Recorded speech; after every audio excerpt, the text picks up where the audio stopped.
Three idiots का वो climax scene तो याद ही होगा, साथ ही साथ आपको वो खूबसूरत झील भी याद होगी जहां पे फिल्म का एंड सीन शूट हुआ था।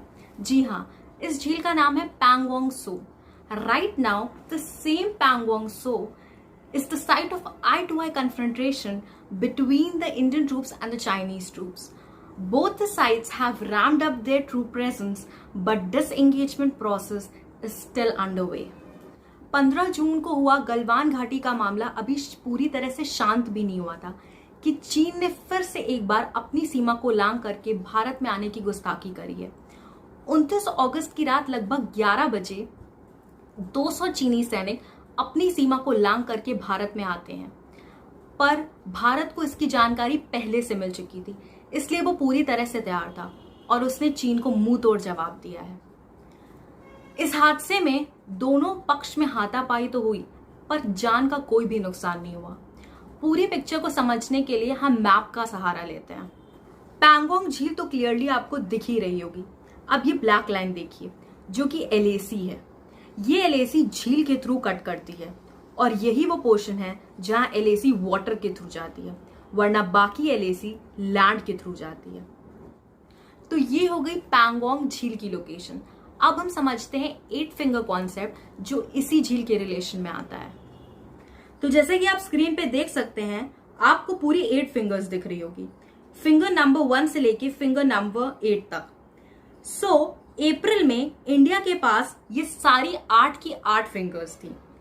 अगर हम पैंगोंग झील के बारे में बात करते हैं तो हमें स्पेसिफिकली उसके 2 पोर्शंस के बारे में बात करनी होगी, नॉर्थ पोर्शन और साउथ पोर्शन। अब मई के स्टार्टिंग में चाइना ने फिंगर नंबर 5, 6, 7 और 8 को कैप्चर करने की पूरी कोशिश की थी। ये कैप्चर पैंगोंग झील के नॉर्थ पोर्शन के लिए हो रहा था, पर जो 29 अगस्त की झड़प हुई है उसमें सदर्न बैंक के ऊपर वाले हिस्से को भी लिया गया है। रिसेंटली जो इश्यू खड़ा हुआ है उसमें यह है कि पहले इंडियन आर्मी सारी फिंगर्स को क्रॉस करते हुए 8th फिंगर पे पहुंच जाती थी, पर अब चाइना फिंगर 4 पे ही उसे रोक रहा है और उसे आगे नहीं आने दे रहा है। तो फिंगर 4 ही है वो जहां पे एक्चुअली टेंशन है। फिंगर 4 लाइन ऑफ कंट्रोल बन चुकी है चाइना के लिए, और जो ब्लू लाइन है वो है एक्चुअल लाइन ऑफ कंट्रोल, यानी कि इंडिया की लाइन ऑफ कंट्रोल। तो सारी टेंशन इन्हीं दोनों लाइंस के बीच में हो रही है। फिंगर 4 पे इंडियन आर्मी अब पूरी तरह से सेट हो चुकी है। अच्छी बात यह है कि पैंगोंग लेक का जो सदर्न पार्ट है वहां पे एक बहुत इंपॉर्टेंट रीजन है जिसे बोलते हैं ब्लैक टॉप हाइट्स, जो कि आपको स्क्रीन पे दिख रहा होगा। 29-30 अगस्त में इंडिया की स्पेशल फोर्स ने उस पोर्शन को कैप्चर कर लिया था। चाइना ने पूरी कोशिश करी थी कि 30-31 अगस्त को वो उस पोर्शन को वापस कैप्चर कर ले, पर हमारे इंडियन सोल्जर्स ने इन लोगों की इस कदर धज्जियां उड़ाई कि इनका पूरा प्लान फेल हो गया। तो अब खुशी की बात यह है कि इंडिया ने नॉर्दर्न बैंक और सदर्न बैंक दोनों में ही अपनी पोजीशंस वापस लेना स्टार्ट कर दी है।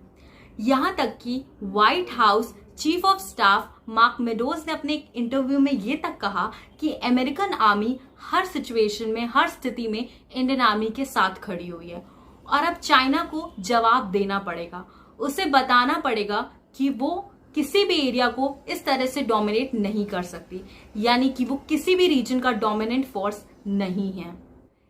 इस इंसिडेंट को देखते हुए इंडियन गवर्नमेंट ने इंफॉर्मेशन टेक्नोलॉजी एक्ट 69 के अंतर्गत 118 और चाइनीज ऐप्स को बैन किया on the basis of national security, क्योंकि हम सब जानते हैं कि हमारा डेटा सिक्योर नहीं था। इन सारे 118 ऐप्स में एक ऐसा भी ऐप था जो बहुत ज्यादा पॉपुलर था। जी हाँ, पबजी। भारत में लगभग 175 मिलियन से ज्यादा लोग इस ऐप को यूज करते थे। 175 मिलियन से ज्यादा डाउनलोड्स थे इस ऐप के, और अब इस ऐप के बैन हो जाने के बाद चाइना को कितना लॉस होगा ये हम सब जानते हैं। तो अब देखते हैं कि आगे क्या होगा, पर हमें एक बात तो समझ में आ ही गई है कि चाइना कितना दोगला है, बेमतलब की लड़ाई कर रहा है और बेवजह हमारी सीमा में घुसने की कोशिश कर रहा है। वो चाहे जितनी भी ट्रीटीज साइन कर ले या कितनी भी डील्स कर ले, लेकिन वो अपनी ही बात पे नहीं टिका रहता है और बेवजह लड़ाई करता है। तो अब वक्त आ गया है चाइना को सुधारने का, क्योंकि ये खुद तो सुधरने वाला है नहीं, क्योंकि चाइना एक्चुअली उस चीज के लिए लड़ रहा है जो उसकी कभी है ही नहीं। तो जो इंडिया का है वो इंडिया का ही रहेगा, और ये बात चाइना जितनी अच्छे से समझ ले और जितनी जल्दी समझ ले उसके लिए उतना ही अच्छा है, वरना हमारे इंडियन सोल्जर्स तो उसे अपनी तरह से अच्छे से समझाएंगे। तो तब तक देखते हैं कि इसमें आगे और क्या डेवलपमेंट्स होते हैं या और क्या चीजें होती हैं। तो तब तक के लिए stay tune. If you like this video then please like, share and subscribe and keep watching whistle blowers. जय हिंद, जय भारत।